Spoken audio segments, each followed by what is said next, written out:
हम कुछ महत्वपूर्ण बात जो एक कक्षा 12वीं के बच्चों को जान लेना चाहिए, समझ लेना चाहिए, उस पर चर्चा करने वाले हैं। तो सबसे पहले ये हमारी जो कक्षा है, कक्षा 12वीं, वास्तव में इस कक्षा का क्या महत्व है ये हमें पहले जान लेना चाहिए। ये जो कक्षा 12वीं है, इसका महत्व हमारे जीवन में बहुत ही महत्वपूर्ण होता है, क्योंकि एक विद्यार्थी के लिए कक्षा 12वीं का जो रिजल्ट है, परिणाम है, वह एक दिशा निर्धारित करेगा, उसका भविष्य को निर्धारित करेगा। अब तक के कक्षा 11वीं में, कक्षा 10वीं में, कक्षा 9वीं में, या फिर पूर्व माध्यमिक में, है ना, या फिर प्राइमरी में आपका परिणाम क्या था, यह कोई उतना मायने नहीं रखता है जितना मायने यह 12वीं कक्षा रखता है।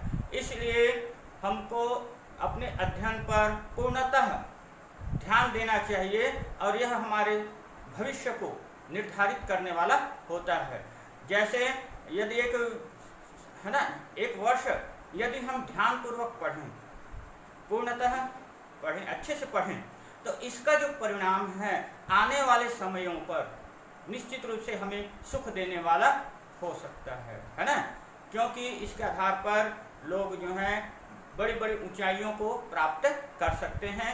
तो हमें अपने अध्ययन को अच्छे से बनाना है, कक्षा 12वीं के रिजल्ट को बहुत अच्छे से लाना है, क्योंकि जो जैसा प्रयास करता है उसको वैसा ही परिणाम है वह मिलता है। क्योंकि कहा गया है, करत करत अभ्यास के जड़मति होत सुजान, रसरी आवत जात ते सिल पर पड़त निशान। कहते हैं कि जो अभ्यास करता है तो अभ्यास करने से सफलता निश्चित रूप से मिल ही जाता है ना, क्योंकि वो जो रस्सी वाला और कुआं वाला उदाहरण आपको मालूम है। रस्सी जो बहुत ही कोमल होता है, लेकिन वह बार बार प्रयास करता है, आते जाते रहता है, जिसके कारण से वह कठोर जो पत्थर है उस पर भी अपना प्रभाव दिखा देता है और पत्थर पर भी एक लकीर वह खींच देता है ना, ये आपको मालूम है। इसलिए किसी भी विद्यार्थी को अपने आप को किसी भी प्रकार से किसी विद्यार्थी से कमज़ोर नहीं समझना चाहिए और अपने जो व्यवहार है ना, अपने आप को किसी से कम नहीं समझते हुए कि हम भी उन ऊंचाइयों को प्राप्त कर सकते हैं जो अन्य विद्यार्थी जो है प्रयास करके प्राप्त करता है। ठीक है, तो ऐसा प्रयास आपको करना है। आपके जो लक्ष्य है उनको प्राप्त करने से कोई रोक नहीं सकता है। ठीक है, तो आपको जो प्रयास करना है वह क्या प्रयास करना है वो उसके बारे में आपको बताया जाता है।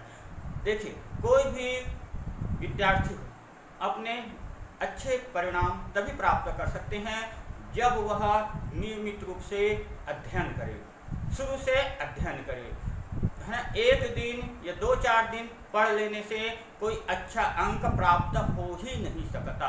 हमें अच्छे अंक प्राप्त करने के लिए शुरू से जो दिशा निर्देश मिल रहे हैं शिक्षकों के द्वारा, पुस्तकों के द्वारा, जैसा भी हमको मिल रहा है, उन सब का शुरू से यदि हम अध्ययन करें तो निश्चित रूप से हमारा जो परिणाम है वह अच्छा आ सकता है। ठीक है, अगली बात जो है, अपने जो लेखन है, लेखन को बड़े ही सुंदर ढंग से प्रस्तुत करना है, क्योंकि हमारा जो लेखन है वह लेखन एक जांचकर्ता के लिए बहुत महत्व रखता है। जिस प्रकार से कोई विद्यार्थी है ना अपने जो उत्तर है उसको अस्पष्ट लेखन करे, है ना, तो जांचने वाला जो शिक्षक है उनके मन में वह अच्छा प्रभाव नहीं डालेगा। निश्चित रूप से उसका जो अंक है कुछ कम हो जाएंगे। मान लीजिए 5 अंक का है तो 2 नंबर, 2.5 नंबर, 3 नंबर में रुक जाएगा। विद्यार्थी को क्या करना चाहिए? 5 अंक का प्रश्न है, 5 में 5 पूरा प्राप्त करना चाहिए।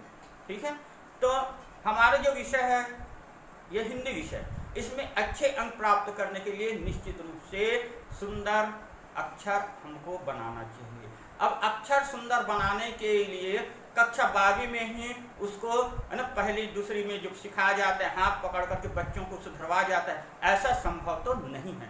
लेकिन अपने जो लिखावट है, इस लिखावट को सुधारने के कुछ नियम हैं, उस पर निश्चित रूप से ध्यान दें।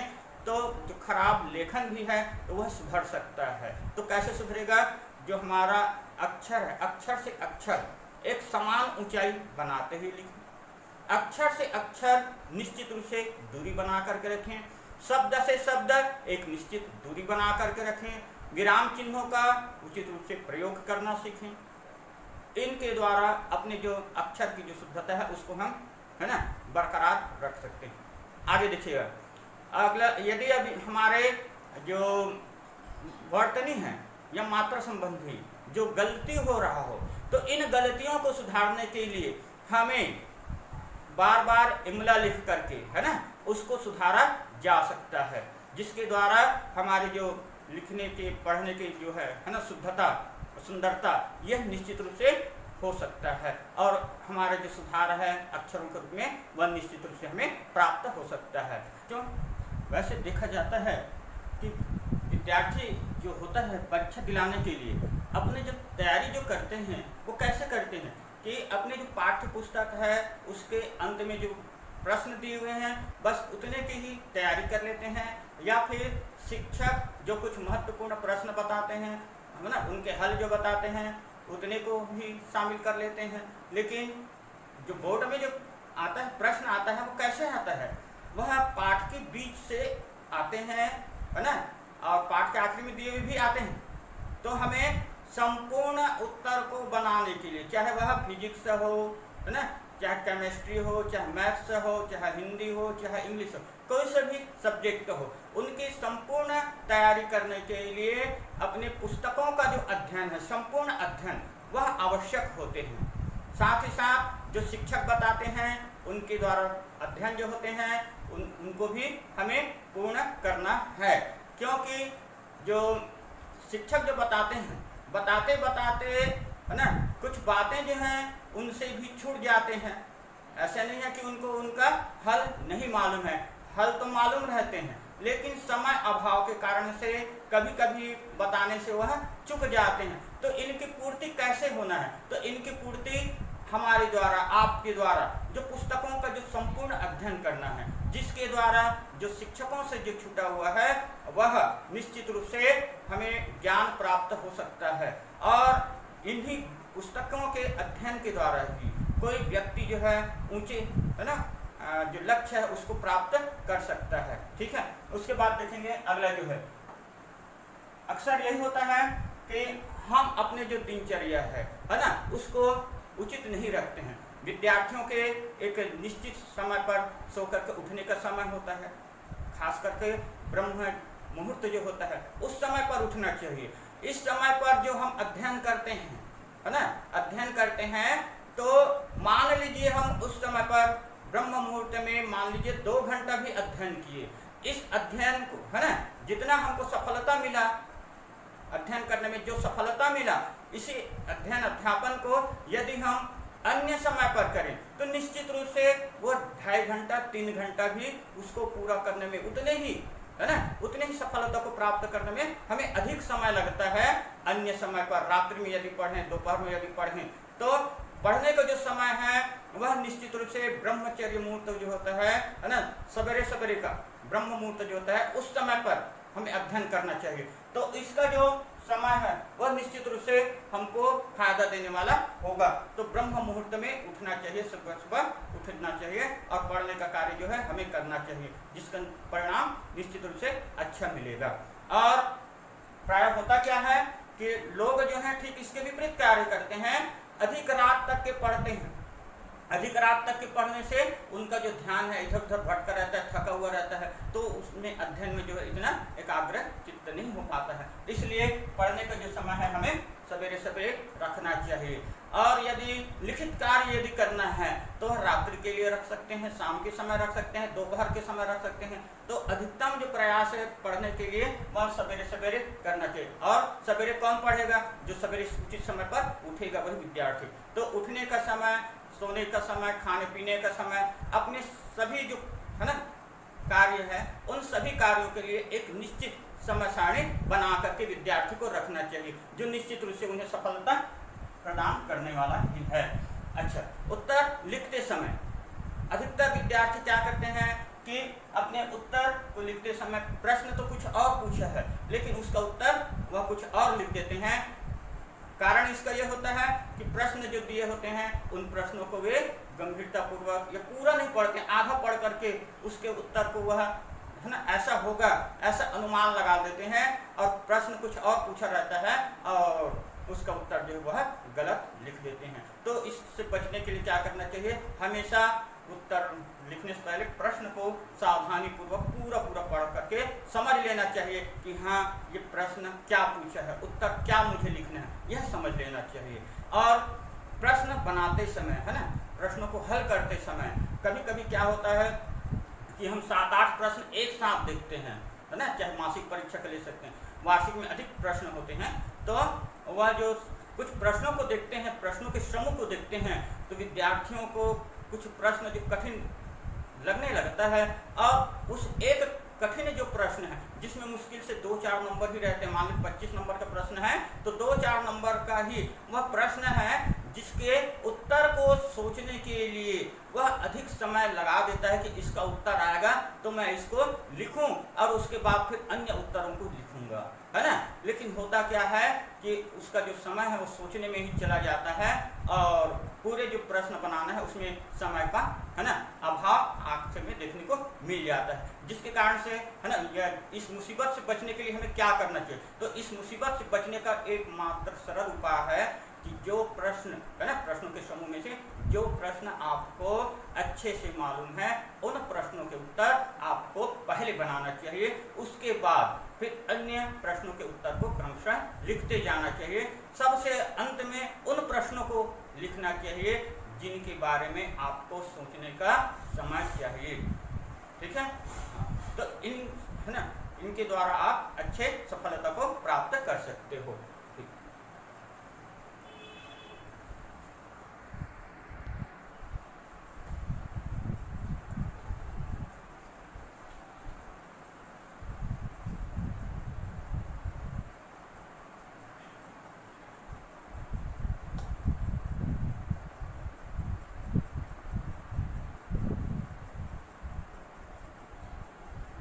हाँ, तो बच्चों आगे देखिएगा, यदि हमको अच्छा अंक प्राप्त करना, सर्वश्रेष्ठ प्रदर्शन करना है, इसके लिए हमें क्या करना चाहिए। इसका जो निष्कर्ष है वो इस प्रकार से निकलता है। शिक्षकों का सहयोग, शिक्षकों का सहयोग कैसा कि वे आपको पढ़ा रहे हैं, है ना, वो अपने तरह से प्रयास करते हैं, जितना हो सके वो आपको दिन रात मेहनत करके वो पढ़ाने का कार्य करते हैं, तो वह आपका हो गया है ना शिक्षकों के द्वारा सहयोग हो गया। उसके बाद आते हैं कि आपके द्वारा है ना, आप जो विद्यार्थी उनके द्वारा जो शिक्षकों के द्वारा कुछ छूट गया उनको पूरा करने के लिए अपने विषय के जो पुस्तक हैं उनका संपूर्ण अध्ययन, साथ ही साथ अपने जो उत्तर है उनको सुंदर बनाने के लिए आपको स्वयं के जो कॉपी है उनको बनाना अनिवार्य है, क्योंकि आज कोई शिक्षक पढ़ाने के बाद है ना हम उन्हीं के जो प्रश्न जो बनते हैं उन प्रश्नों को यदि तुरंत पूछें तो उसका उत्तर तो हमें याद रहता है, लेकिन कुछ समय बाद ऐसा होता है कि उन उत्तरों को हम भूल जाते हैं।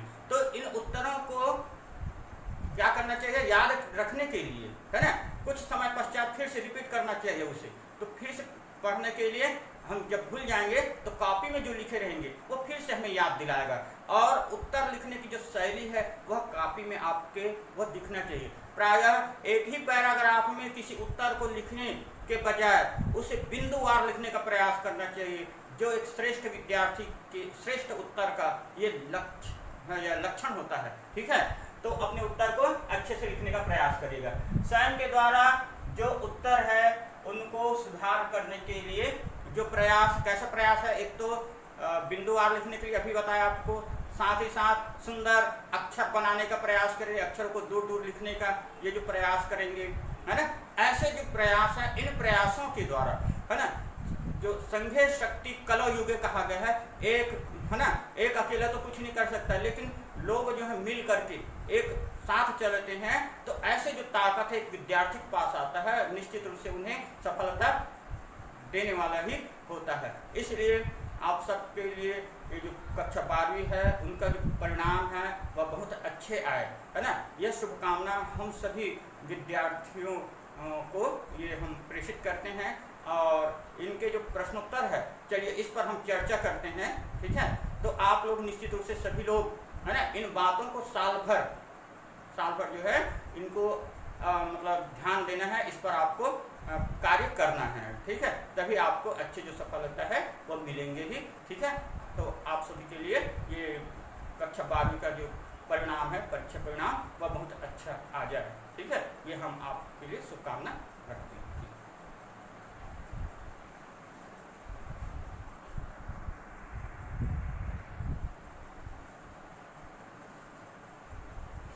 तो जैसे कि आपको मालूम है, पहले ही बताया गया है कि प्रश्न जो है पाठ के बीच से कहीं से भी आ जाता है, आपको संपूर्ण अध्ययन करना है ना। तो एक प्रश्न देखिए शुरुआत, है ना, वह क्या है, कविता की उड़ान कौन नहीं समझ सकता। इसका उत्तर देखिए, कविता की उड़ान चिड़िया नहीं समझ पाती। फिर से देखें, कविता की उड़ान कौन नहीं समझ पाता, तो इसका उत्तर है कविता की उड़ान चिड़िया नहीं समझ पाती। उसके बाद दूसरा प्रश्न, कविता के पंख लगाकर कौन उड़ता है। कविता के पंख लगाकर कौन उड़ता है। उत्तर है कविता के पंख लगाकर कवि उड़ता है। कविता के पंख लगाकर कौन उड़ता है, कवि। अगला प्रश्न है, कविता और चिड़िया में क्या समानता है, दोनों में एक जैसे कार्य क्या है। तो दोनों उड़ान भरते हैं, कविता और चिड़िया दोनों में यह समानता है कि दोनों उड़ान भरते हैं। चौथा प्रश्न, कविता और चिड़िया में क्या असमानता है। असमानता यानी अंतर, दोनों में अंतर पूछा जा रहा है। तो कविता, है ना, जो एक बार जो निर्माण हो जाते हैं तो वह अपना जो उड़ान है वह अनंत आकाश में भरते, अनंत आकाश में यानी बहुत अधिक ऊंचाई तक वह अपना जो उड़ान है वह भरते हैं। और इनके जो उड़ने का जो पंख है वह अवास्तविक या काल्पनिक होते हैं, है ना, वास्तविक इसमें नहीं होते, अवास्तविक होते हैं, काल्पनिक होते हैं। जबकि चिड़िया जो है वह सीमित उड़ान भरती है, साथ ही साथ वह जो पंख जो होते हैं उनके शारीरिक पंख होते हैं, अर्थात वास्तविक पंख होते हैं, है ना। चिड़िया के जो पंख होते हैं वह वास्तविक पंख होते हैं। ये उत्तर है इसका, बिना मुरझाए कविता महकती है। आगे देखो प्रश्न है, कब तक, तो कविता अनंत काल तक महकती है। अगला प्रश्न देखिएगा, कविता एक खिलना है, कविता एक खिलना है, फूलों के बहाने का क्या आशय है। तो कविता एक खिलना है फूलों के बहाने, इसका आशय यह है कि फूलों को खिलते हुए देख करके कवि के मन में भाव उत्पन्न होता है और वह एक रचना बना देता है। अगला प्रश्न है, कविता और फूलों के अस्तित्व में क्या भिन्नता, भिन्नता यानी अंतर। तो कविता और फूलों के अस्तित्व में क्या भिन्नता है। उत्तर देखिएगा, कविता और फूलों के अस्तित्व में यह भिन्नता है कि कविता, है ना, एक बार अस्तित्व में आ जाने के बाद वह कभी समाप्त नहीं होते हैं, उनका जो जीवन है वह असीमित होते हैं, बल्कि, है ना, जबकि फूल एक बार खिल जाने के बाद अपना जो 2-3 दिन तक के अपना प्रभाव दिखाने का कार्य करना, महकने का कार्य करने के बाद वह समाप्त हो जाते हैं, वह अपना प्रभाव दिखाना बंद कर देते हैं। यही दोनों के अस्तित्व में अंतर है। उसके बाद देखिएगा, कविता का खिलना फूल क्यों नहीं जानता है। तो कविता का खिलना फूल इसलिए नहीं जानता है क्योंकि उनका जीवन, है ना, वह सीमित होता है, वह ज्यादा दिन तक के दुनिया में नहीं रहता है। समझ में आ गया। हाँ, तो अगला प्रश्न है, सब घर एक कर देने के माने से क्या आशय है। सब घर एक कर देने के माने से क्या आशय है। तो सब घर एक कर देने के माने से यह आशय है कि सभी घरों के भेदभाव को मिटाकर एकता स्थापित करना है। अगला प्रश्न है, कविता को खेल क्यों कहा गया है। तो कविता को खेल इसलिए इसलिए कहा गया है कि जिस प्रकार से बच्चे का मुख्य और पसंदीदा कर्म खेल करना होता है, खेल खेलना होता है, ठीक उसी प्रकार से कवि का प्रमुख और पसंदीदा कर्म काव्य लेखन होता है। अगला प्रश्न, कविता और खेल में क्या समानता है? प्रश्न फिर से ध्यान देंगे, कविता और खेल में क्या समानता है? तो कविता और खेल में यह समानता है कि दोनों लोगों के अपने पराये के जो भेदभाव है उनको मिटा करके एकता स्थापित करना है। अगला प्रश्न है, खेल खेल में बच्चे क्या विशेष कर्म कर जाते हैं? तो खेल खेल में बच्चे जो है अपने पराये का भेद मिटाकर अपने से बड़ों को भी एकता स्थापित करने का और लोगों में समरसता लाने का संदेश दे जाते हैं। यही इसका है ना मुख्य कार्य है। खेल खेल में बच्चे क्या विशेष कर्म कर जाते हैं? तो यही विशेष कर्म करते हैं कि अपने से बड़ों को भी वह एकता स्थापित करने का संदेश दे जाते हैं। ठीक है, समझ में आ गया?